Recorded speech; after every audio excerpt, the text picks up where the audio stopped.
can see me inspired. Dear listeners, dear viewers, thanks for subscribing, thanks for commenting, and thanks for sharing. Those that share, I appreciate so much. May the good Lord bless you. Today's story, you're going to learn a lot. Listen, digest, and understand. Then take a step.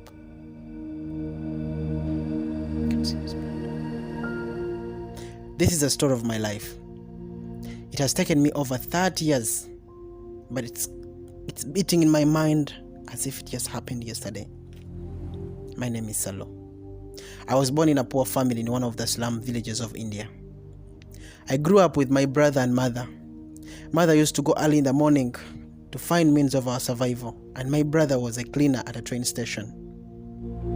When they all left for work, I used to stay home alone. Like I told you, we used to stay in a slum area, call it ghetto, where all kinds of slimy businesses took place. This great gambling and all sorts of illegalities. I remember one day I wasn't feeling well, then I asked my brother to take me with him at his workstation. At first he refused, and he was right maybe. How I wish he followed his feelings. But because I insisted, he took me. When we reached the station, I sat somewhere as I waited for him to finish up so that we could go earlier home, because we hadn't told even mother didn't know about where we had gone, so we feared to be home late. Where I sat, I started dozing, and suddenly I was stolen by the sleep. On waking up, the sky was darkening and the sun was setting off. I saw a train in front of me. I decided to go inside to look for my brother. At only my age of 5 years, I checked the whole train but didn't see him because there was quite a big number of people. I got a thought in my mind. I sat by the doorway thinking that it would be obvious to see him as he moved out, because I believed it was the last train he was cleaning.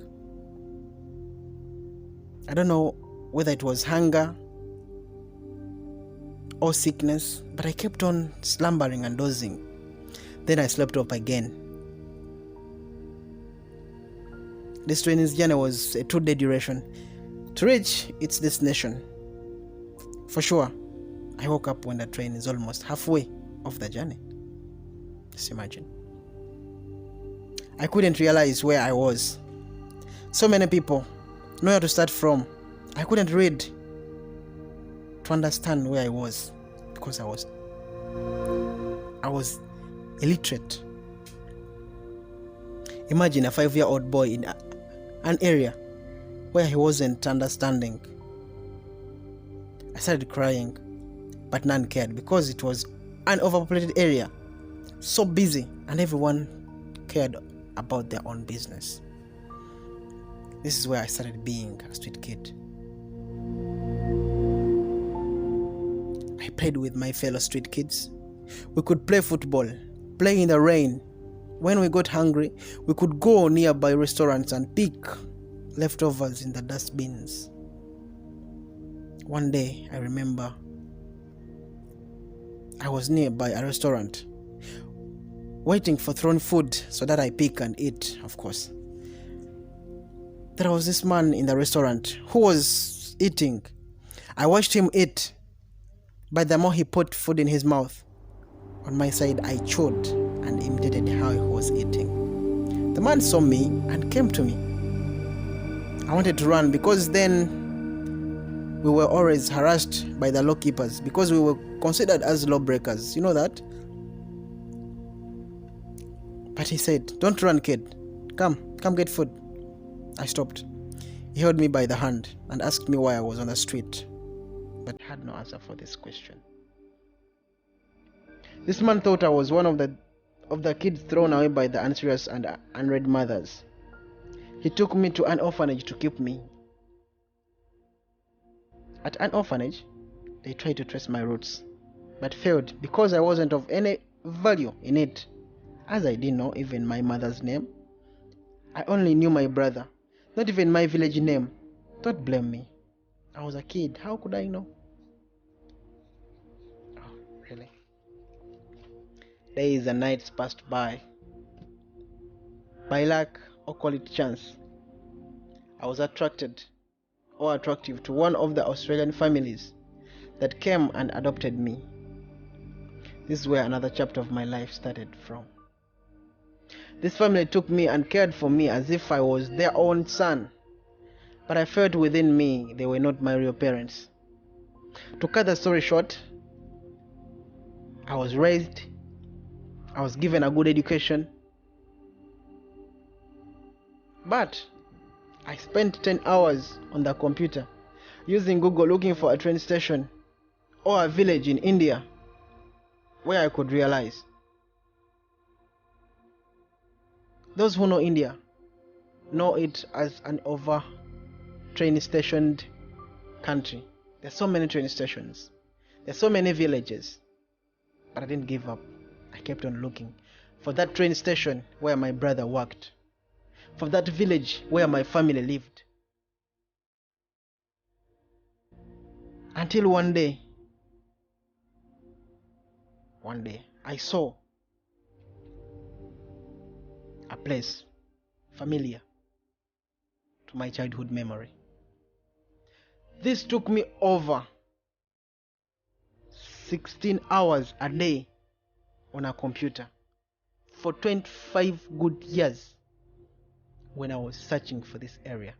25 good years. Imagine, 25 years searching for an area I didn't know the name. A train station I didn't know the name. And the following week, I took a flight to this area that was familiar to my childhood memory.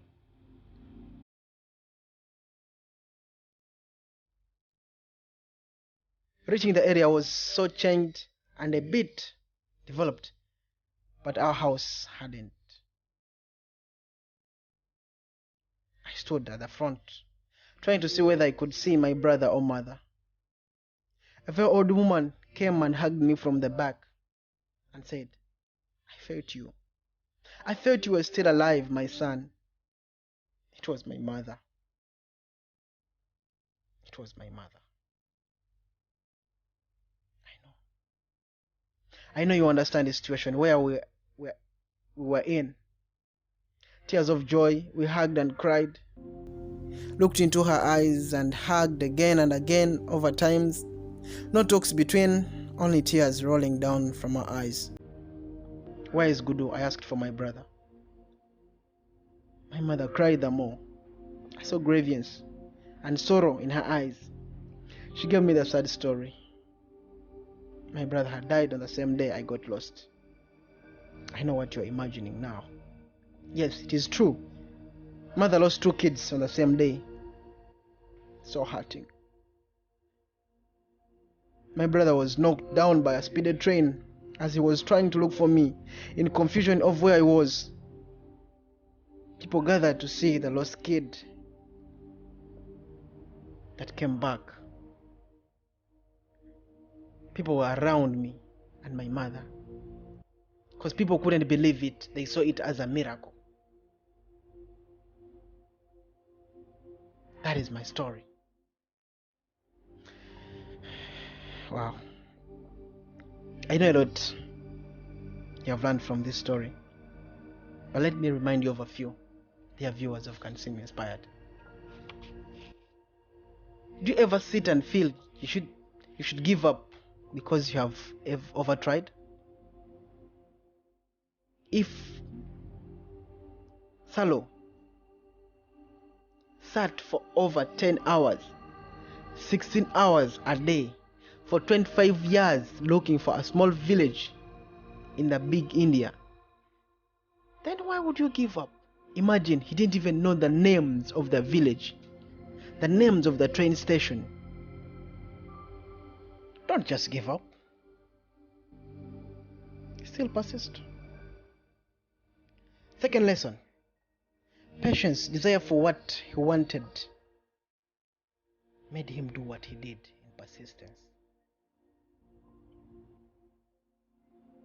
desire to find his family, desire to see his brother and mother again, made him persist for over 25 years and for over 16 hours per day.